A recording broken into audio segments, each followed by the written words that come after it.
Hi guys, join me and watch how I prepare this delicious homemade bread. They are so delicious, very easy to prepare, and you don't need a lot of items either. So when you're having your flour, your butter and black syrup, some yeast, fat and anise, you are ready to go with this gahko bread making. I started by melting some fat and I added some black syrup and anise, and I'm warming them to mix them together so that it will be easy for you. So these are the items here that I used: some black syrup, fat, anise.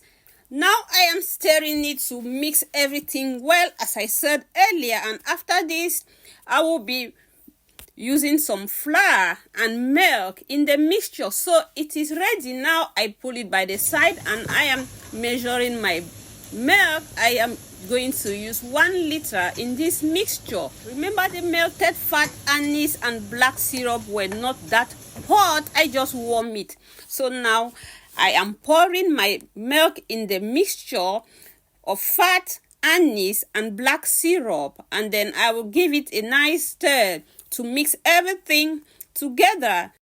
Now I am adding 1 packet or sachet of yeast. You know, yeast is needed while baking bread. So I am also stirring it to mix everything together, as I will be adding the flour in the mixture. I am pouring all the mixture in a bowl as I will be mixing it, since I can't mix it in the pot that I warm the fat.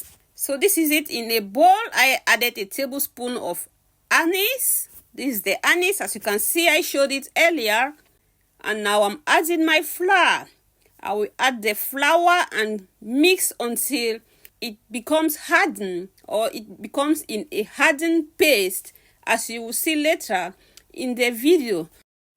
When it becomes hardened, I remove it, put it on the table and started mixing it well. At this stage, you will need a little more energy to make sure everything is well mixed. But again, it depends on the quantity of gahko bread that you are making. If you are just making few gahko bread like what I'm doing, it's not that difficult. The mixture is ready. In another bowl, I add a little bit of flour and I place the mixed paste or the mixture in it, and I will cover and keep for 1 to 2 hours before the next process. After 1 or 2 hours, you see the size has doubled. It's almost full in the bowl now. And then I will start again by taking part of it, flatten it on the table and start designing the gahko bread like what you are seeing on the video. As you see, the consistency now is a little bit soft since it has increased in size, as the yeast was inside and the gahko bread mixture came out very well. You see, it's really soft.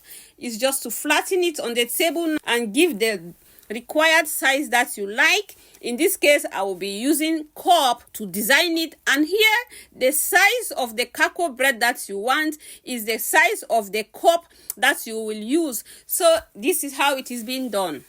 Use the cup to tuck out slices as you will bake them in the oven. You see how wonderful it is. It's so easy too. Again, at this moment, I have set on the oven on 180 degrees, as I will put in the finished prepared gahko in the oven. As you will see, a handful of them has been designed.